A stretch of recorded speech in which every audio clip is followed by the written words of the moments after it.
Taarifa hii habari ni kwa udhamini wa kampuni ya kutuma na kupokea pesa Fizi One.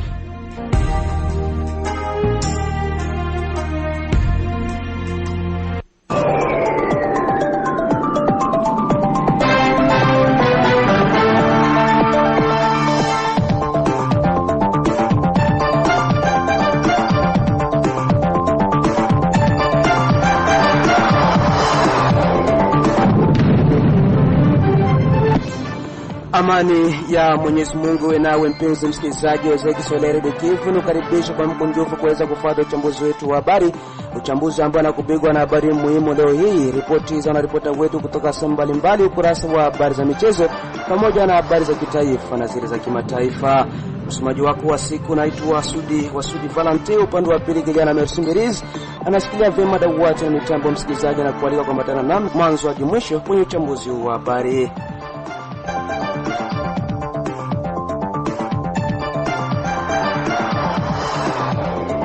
Naam, kama nilivyokujuza kuwa uchambuzi wetu wa habari unakubigwa na habari muhimu za siku ya leo, zinasomwa na mwenzangu mchumba wa mkulima na Fatuma. Asante sana mwenzangu Sudi Valente. Wacha nianze na habari hizi za mji wa Baraka, ambako mganga mkuu wa mtaa wa afya wa Fizi amewataka raia wa mtaa huu kuendelea kulala ndani ya vyandarua ili kupiganisha ugonjwa wa malaria. Ameyasema hayo siku ya posho ya wiki tunayo.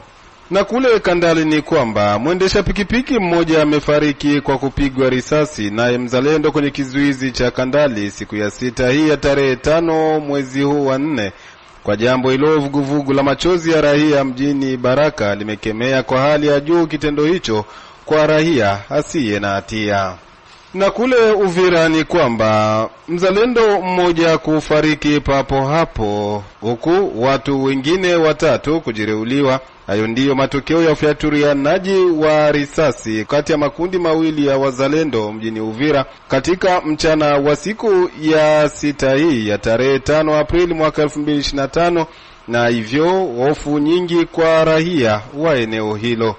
Mwenzangu Sudi Valente naweka nukta kwa habari muhimu. Asante sana kabisa mwenzangu mchumba wa mkulima na Fatuma kwa fursa yako ya habari muhimu. Hivi sasa mpenzi msikilizaji, tuingie kwa undani wa uchambuzi wetu wa habari, tukianza na habari hapa katika mji wa Baraka na taarifa unaosema kuwa mashirika ya uchukuzi wa watu na mizigo Fizi Baraka yameomba kwa meya wa mji wa Baraka kuingilia kati kutokana na kizuizi kilichowekwa Pakatanga nacho kitengo cha Transcom ili kufanya uchunguzi wa vitambulisho kwa wanamemba wao kabla hawajachukua hatua yoyote ile inayokubaliwa na sheria ya nchi ya Jamhuri ya Kidemokrasia ya Kongo.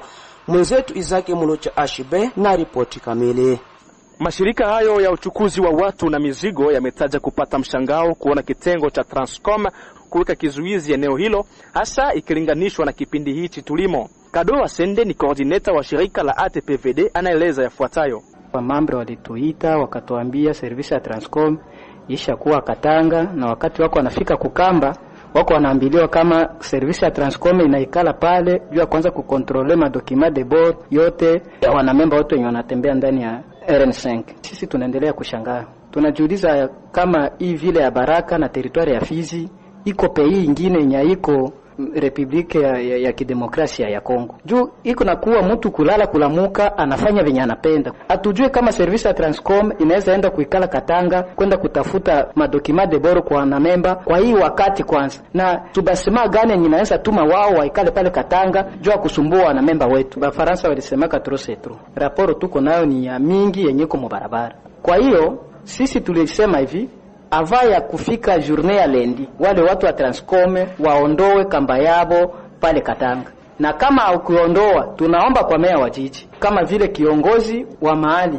aambie service yake ya Transcom iondoe watu wake pale, kama si hatuyaingia maksio zingine sitaene kufatana na sheria ya nchi. Naye Mbele Elo wa Malongo Sajo, coordinator wa shirika la Ameski, amesema ni kwa masikitiko makubwa wao kuona kitengo cha Transcom kuweka kizuizi. Kwa upande wetu tunaipokea hii hali kwa huzuni sana, kwa sababu vipingamizi ni vingi sana barabarani ambavyo sisi kama viongozi tuko tunafikiria nini tufanye kwa ajili ya kuvipunguza. Tena kwa mshangao tunasikia kama Transcom tena nayo inaongeza kamba barabarani, kitu ambacho sisi kama viongozi wa wachukuzi hatulijui hilo. Yaani kutokulijua ni kusema hatukuhusishwa katika hilo swala. Kwa hiyo kwetu ni huzuni, na Transcom inatia kwanza iko ability kukala barabara. Na kama ni effort de guerre ukiangalia kuanzia Nyange mpaka Uvira, wanaochangia kwa sasa wengi ni wa transporter, kwa sababu kila sehemu kamba iko na tunachangia, na kuja kuwa siku yoyote ambayo tulishapanda kwenye redio kusema kama ile ambayo tunachangia ni makosa. Hapana, tunachangia kwa sababu tunaenda kwanza na wakati tulionao. Wakati unaturuhusu tuchangie kwanza kwa ajili ya kuangalia nini itatusaidia kwa ajili ya usalama wetu wa nchi. Kwa hiyo ile ambayo Transcom inatia pale ni tracasserie totale puisque bako habilité kuikala barabara. Ndugu mtangazaji, hivyo Shabani Rashidi, supervisor wa Asonamok mjini Baraka, amesema namna Transcom wameweka kizuizi chao si halali kwa mitumikio ya kitengo hicho. Transcom nyingine tu Transcom parmi ma mission zake kwa barabarani ni violation ya mission zake, ni violation ya loi ya barabara, parce que Transcom inaweza ikaonekana barabarani okazu entité kona kama imewapa taxe ya entité, ndio Transcom inaonekana barabarani, parce que Transcom kazi yake ni service assiette, iko pale kwa kuisha document de bord mu bureau yake, na ikifikia wakati banafika sote katikati ya mwaka, mwisho wa mwaka banaona wa kumaximiser recette, ndio pale banaandikia autorité wa entité ana convoquer reunion na ba responsable ya transporter, kisha ndo kunapangiwa muda fulani, kama ni wiki mbili za kufanya bouclage. Mesisi mshango tunao hapa Baraka, watu wameamka tu asubuhi na wanaweka kamba. Tupata barua Transcom, hatukuona barua meya, hatukuitwa kwenye kikao kimoja. Tuliposikia kama kamba iko pale, tulifika kwenye ofisi ya Transcom Alhamisi, na hii mnaifanya hii ni kimabavu. Wakatukubalia watatoa mshangao tena kusikia wamerudisha mpaka leo ingali. Maki tumeona kuna kitu fulani kiko ndani. Bamambre bako surcharge direct na ni regret kabambi kwenye tuko. Hatujui kama tusha kama bouclage au aje. Sema kuna barua ilitoka ya bouclage, watuambie, batusaidie sana lembi. Ile kamba tusioni pale Katanga. Wabaki kwenye biro yao, watumike mission yenyewe waliombea kufanya. Pia ya kwa mama bouclage, hapo ndio nataka service kwanza kwa bouclage. Bana ifanye kodi na nini? Vraiment mshangao sana, ni msikitiko sana. Mwishowe Francisco Juma Rashidi, coordinator wa shirika la uchukuzi ASEPT, amewataka wanamemba wao kuwa watulivu, wao kama viongozi wanaendelea kufuatilia swala hilo hadi lipate ufumbuzi. Ni kupenda kuambia wanamemba kwamba wasiwe na jazba, watulie. Nafikiria haya ni mambo ambayo yanahitaji wa viongozi wayaongelee, na tutaikala chini ili tuongelee zaidi, na wasiwe na ile papara ya kusema kwamba eti majibu iweze kutoka leo. Nafikiria muda si mrefu watapata majibu mazuri, na iwenda kwamba hatukuelewana. Nafikiria kama vile kawaida yetu tutaprocede kuma action citoyen, ila wasiwe na ile jazba ya kuweza kufanya mambo mengine ambayo iko tofauti na maamuzi ya viongozi. Ni vema tuwajulishe kuwa jitihada zetu za kupata kitengo cha Transcom zimegonga mwamba, ila tutaendelea kufuatilia. Asante sana mwenzangu Izake Mulucha Ashibe kwa ripoti yako hiyo. Tukiwa tu katika moja wa Baraka, ni kwamba mganga mkuu wa mtaa wa afya wa Fizi amewataka raia wa mtaa huu kuendelea kulala ndani ya vyandarua ili kupiganisha ugonjwa wa malaria. Ameyasema hayo siku ya poshi ya wiki tunayo. Kwake Dr. Albert Mangaiko Sadiki amesema ya kwamba ugonjwa wa malaria ni ugonjwa ambao unaua, na ni vema raia kuendelea kulala ndani ya vyandarua ili kupiganisha ugonjwa huo. Dr. Albert Mangaiko Sadiki amezungumza nasi.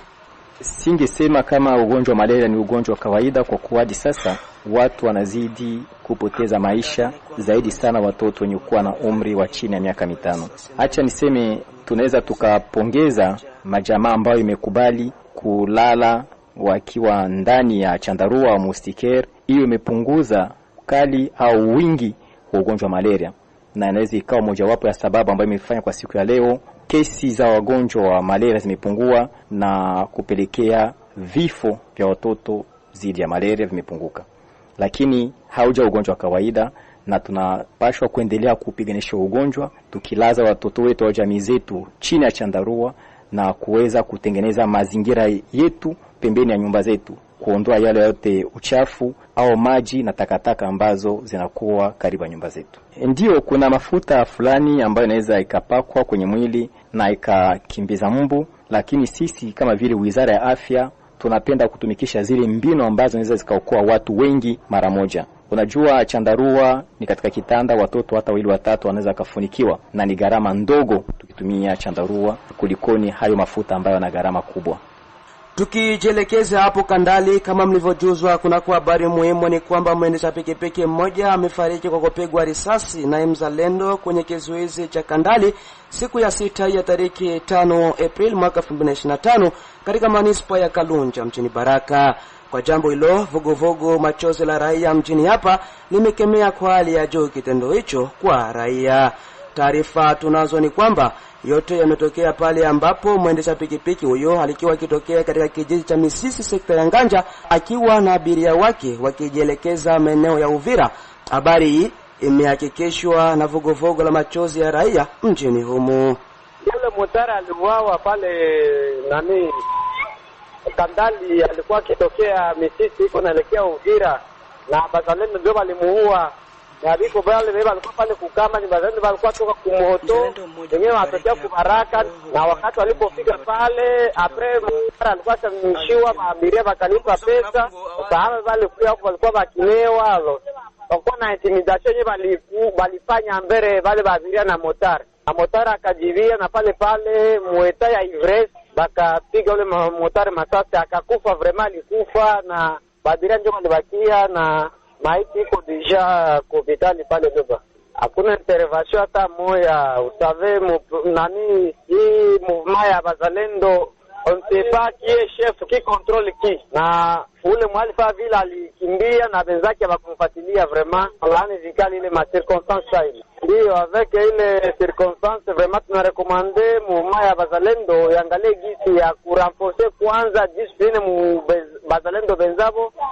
Usi mwalifu atafutiwe na afungwe ajibu kwenye martaka yake. Kwa sasa hali ni tulivu. Kulikuwa waabiria ambao wanatoka Mboko na Kaboke kuelekea Baraka na wengine wa Baraka kuelekea Lweba. Hali ni tulivu kwa sasa, wanaanza pita. Vraiment tunarekomande population ipita, hakuna ingine tatizo yote pale. Na hapo katika mji jirani wa Uvira ni kwamba mzalendo mmoja kufariki hapo huku watu wengine 3 kujeruhiwa.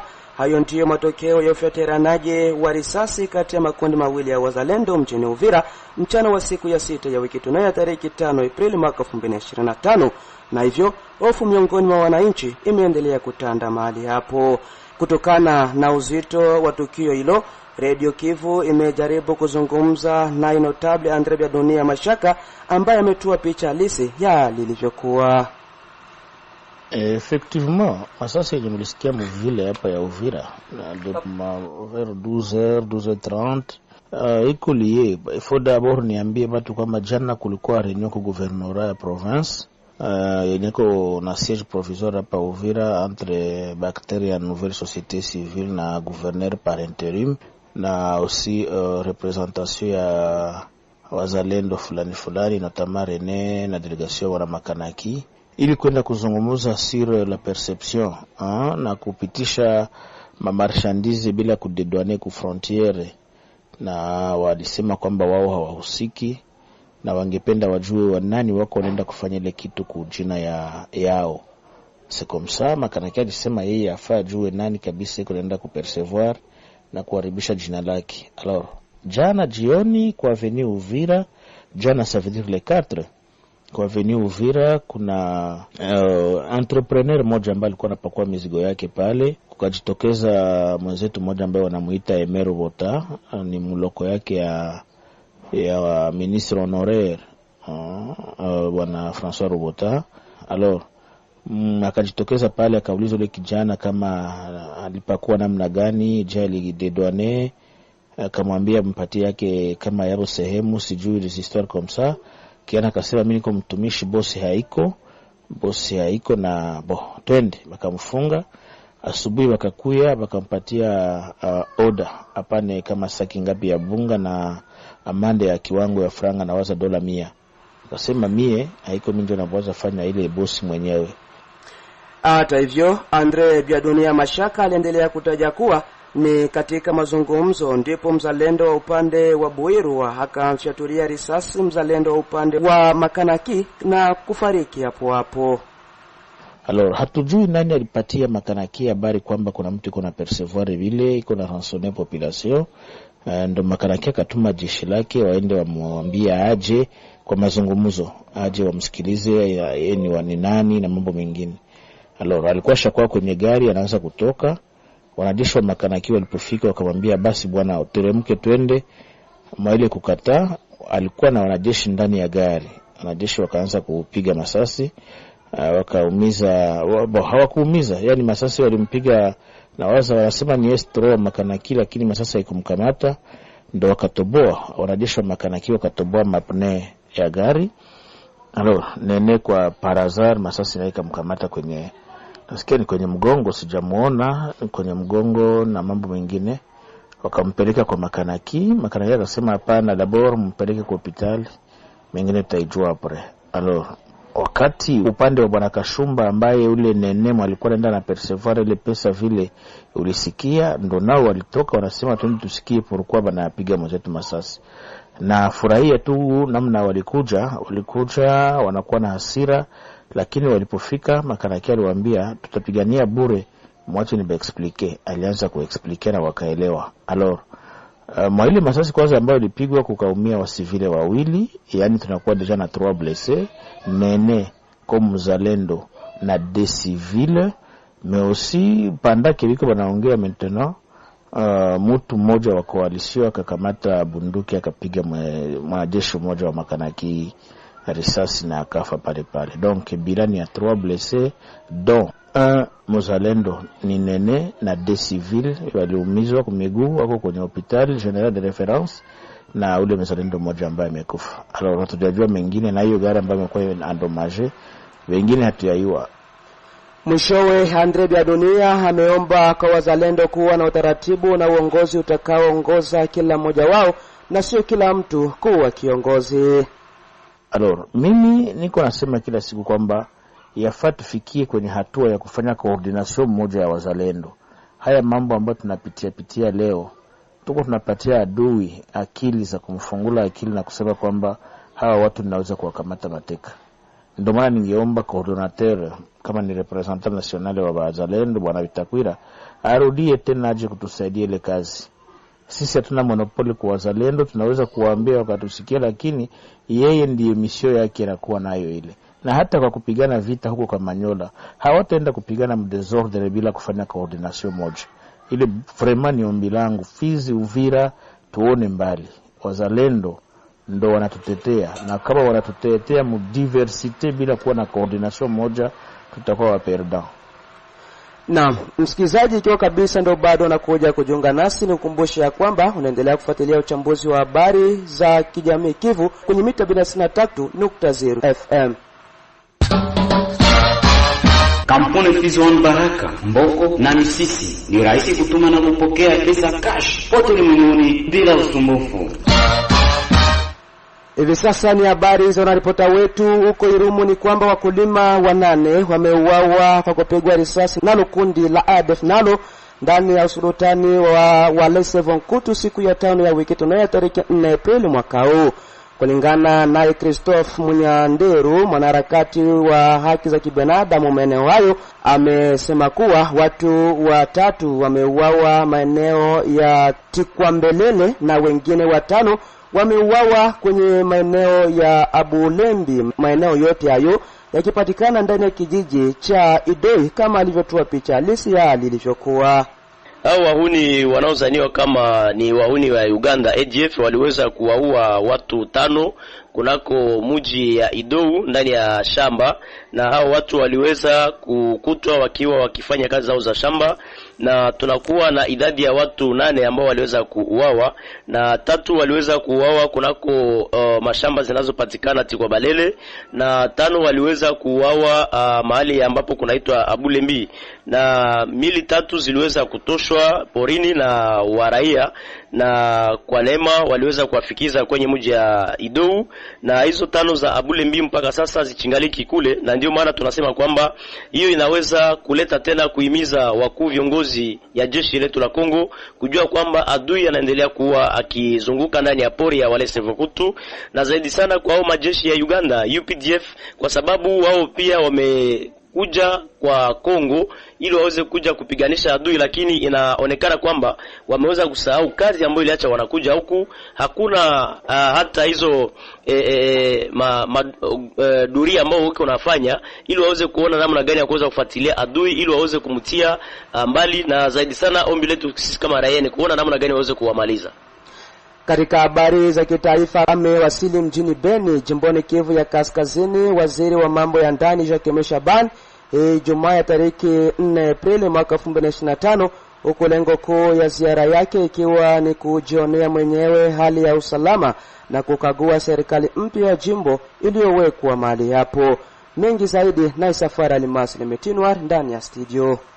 Naibu waziri mkuu na waziri wa mambo ya ndani, usalama, uadilifu na masuala ya tamaduni Jacques Shabani aliwasili Ijumaa Aprili 4 huko Beni, mji mkuu wa muda wa Kivu ya Kaskazini. Aliongozana na ujumbe mkubwa wa maafisa wa polisi wa kitaifa wa Kongo, pia na baadhi ya wabunge wa kitaifa kutoka mkoa huo. Mbele ya waandishi wa habari, Jacques Shabani alisema yuko Beni kutambua kushimikwa kwa muda kwa serikali ya mkoa. Pia alionyesha nia yake ya kuunga mkono na kuandamana na watendaji wa mkoa katika usimamizi wa mkoa katika wakati wa vita. Katika ajenda yake, waziri wa mambo ya ndani anapangilia kufanya mazungumzo na wawakilishi wa safu mbalimbali za raia wa jiji na tarafa la Beni. Mazungumzo haya yatazingatia hali ya usalama katika mkoa huo. Jiji la Beni ndio mji mkuu kwa muda wa mkoa wa Kivu Kaskazini tangu kutekwa kwa Goma mnamo Januari na M23 AFC.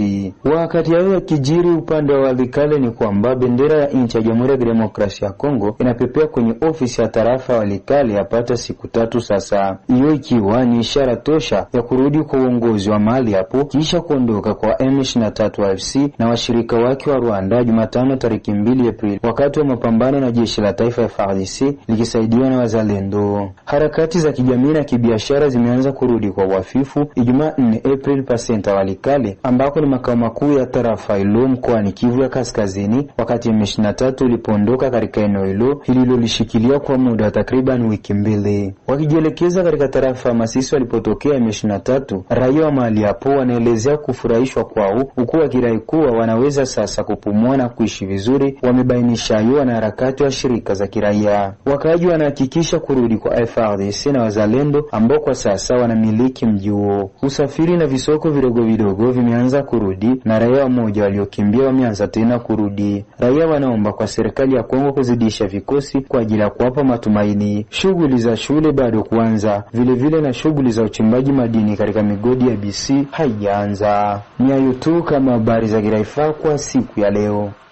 Asante sana mwenzangu Safari Almasi Limetinwar kwa ripoti yako hiyo. Ndipo kabisa natamatisha uchambuzi wetu wa habari kwa siku ya leo. Nikushukuru wewe mpenzi msikilizaji uliyenitegea sikio mwanzo hadi mwisho wa uchambuzi wa habari. Vile niwashukuru jopo nzima la waandishi wa redio ya kijamii Kivu walionisaidia kuziandaa. Jina langu naitwa Sudi Valente.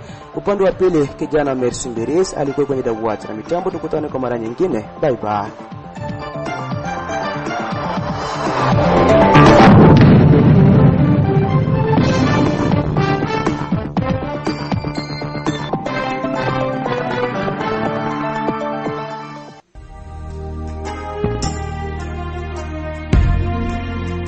Taarifa hii ya habari ni kwa udhamini wa kampuni ya kutuma na kupokea pesa Fizi One.